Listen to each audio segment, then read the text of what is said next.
नमस्कार, आप देख रहे हैं 4 PM और मैं हूं अभिषेक मिश्रा।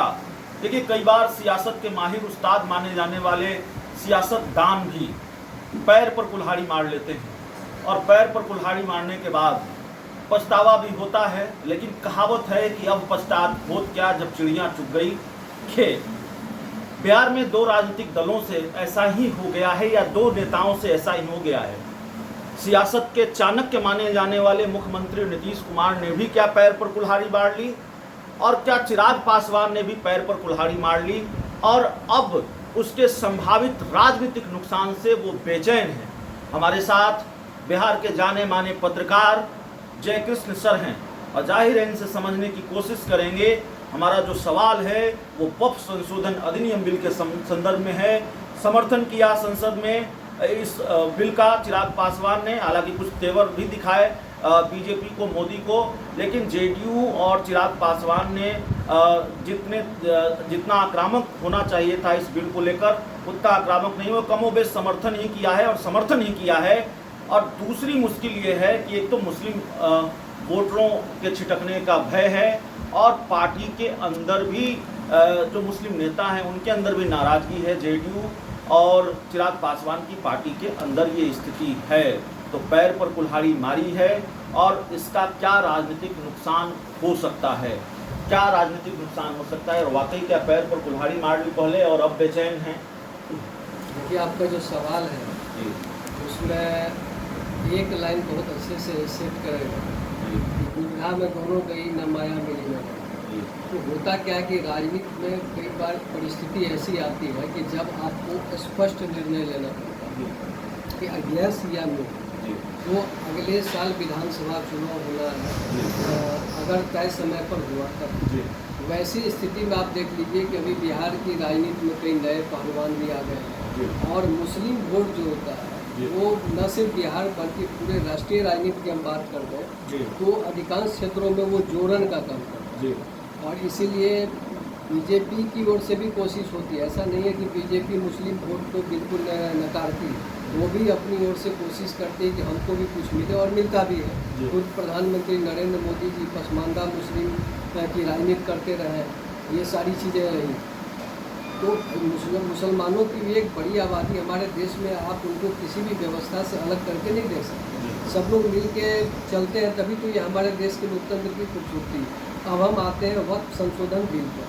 तो इसमें क्या है कि संसद में जब ये बिल पेश किया गया तो एनडीए के सहयोगी दल के नाते गठबंधन धर्म का निर्वाह करते हुए लोजपा रामविलास और जनता दल यूनाइटेड दोनों ने समर्थन किया, कहीं से विरोध नहीं। बल्कि ये चर्चा की बात रही कि मुस्लिम कम्युनिटी के बीच में कि भाई मुसलमान तो जदयू को मजबूती के साथ समर्थन देते रहे, लेकिन लोकसभा में केंद्रीय मंत्री और जदयू के वरिष्ठ नेता ललन सिंह ने जिस तेवर में अपनी बात रखी तो वो लोगों को लगा कि भाई ये जदयू के नेता हैं लेकिन इनके बोल तो भाजपा के फायर ब्रांड नेताओं की तरह।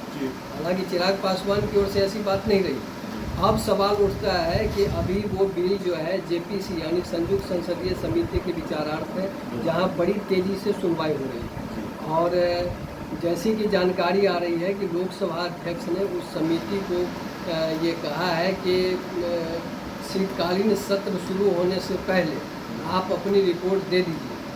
मतलब कि सरकार इस बिल को पारित कराना चाह रही है और उसकी कोशिश होगी कि हम शीतकालीन सत्र में इस बिल को पारित और जेपीसी की रिपोर्ट मानी ही जाए, ये भी कोई बाध्यता नहीं है। तो वो तो अलग विषय है। मेरा कहना है कि उस कमेटी के पास उस बिल को क्यों भेजा गया, इस उद्देश्य के साथ भेजा गया कि उसमें चूँकि सभी दल के लोग, तो सभी दल के लोगों से बात किया जाए। उसके अलावा जो हितधारक एजेंसी हैं, लोग हैं, संस्थाएं हैं, उनसे बात किया जाए। तो देश भर के जो वक्फ स्टेट के पदाधिकारी हैं वो उनसे बात कर रहे हैं, बाकी लोगों से बात की जा रही है। फिर आम लोगों के सुझाव भी गए हैं। ये सारी चीज़ें हैं, तो उस पर मंथन करने के बाद जो भी उसका कंक्लूजन होगा, जो रिपोर्ट आएगा, सरकार उसको भी सदन में रखेगी। तो ये तो विषय अलग हो गया। लेकिन सबसे बड़ी बात है कि बिहार की राजनीति के संदर्भ में अगर इस पर गौर करें तो विधानसभा चुनाव होने हैं और जदयू का एक मजबूत वोट बैंक जो है मुस्लिम वोट बैंक माना जाता है। तो अब जब संसद में ललन सिंह जी ने जिस अंदाज में इस बिल के समर्थन में अपनी बात रखी उसके बाद इसका ज़मीनी स्तर पर जो प्रतिक्रिया देखने को मिला, पार्टी के अंदर जो देखने को मिला, तो जदयू के आकाओं के पसीने छूट गए। क्योंकि जदयू के कई नेता जो सीनियर नेता हैं, विधायक हैं, विधान पार्षद, उन लोगों ने भी जो है पार्टी लाइन से अलग हटकर ये कहा कि ये बिल सही नहीं है और इसका हम लोग को विरोध करना चाहिए। गुलाम गौस से हमारी बात हुई, उन्होंने कहा कि मोदी की सरकार बैसाखी की सरकार है, मनमानी नहीं चलेगी, और ललन सिंह ने समर्थन किया है, तो ये ललन सिंह की निजी राय होगी। अब इसी से आप समझ लीजिए कि पार्टी के अंदर भी जो मुस्लिम लीडर है वो इसके पक्ष में नहीं है। अब चूँकि वोट भी चाहिए, तो जाहिर सी बात है कि उसके बाद कई मुस्लिम संगठनों के प्रतिनिधि मुख्यमंत्री से मिले।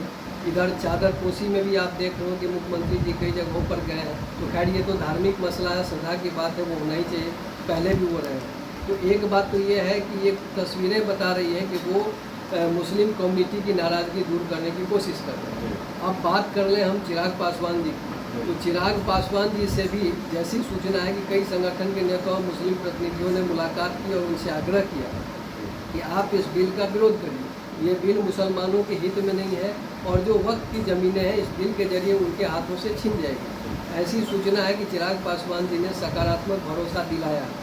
अब यहाँ एक इंटरेस्टिंग बात यह है कि हम अगर लोजपा के संस्थापक और चिराग पासवान जी के पिता की राजनीति की बात करें, आदरणीय स्वर्गीय रामविलास पासवान जी की, तो एक दौर में जो बिहार में वो दलित के एक छत्र नेता थे, मजबूत नेता थे, कोई उनके आसपास नहीं था, और उस समय में महादलित भी नहीं बना था।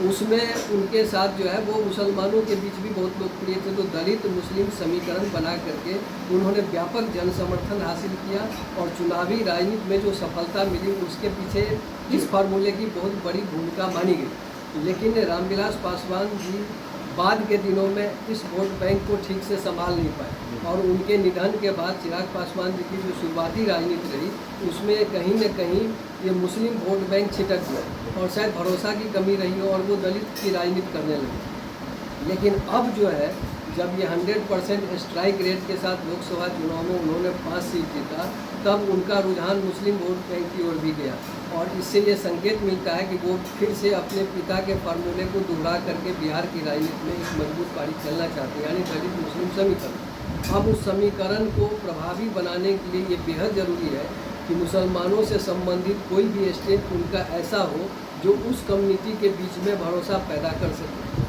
तो जो स्थिति नीतीश कुमार जी और जदयू की है वही स्थिति अब चिराग पासवान जी की भी हो गई है। लेकिन अब लोकसभा में मान लीजिए निर्णायक स्थिति में जब ये बिल आ जाएगा तो वहाँ किंतु परंतु तो चलेगा नहीं। मान लीजिए आप अपने भाषणों के जरिए दोनों तरफ मलहम लगा सकते हैं, अपने दोनों पक्ष को संतुष्ट करने की कोशिश कर सकते हैं, लेकिन जब वोटिंग की नौबत आती है तो आपको या तो समर्थन में देना होगा या विरोध में देना होगा या अलग हो जाएगा।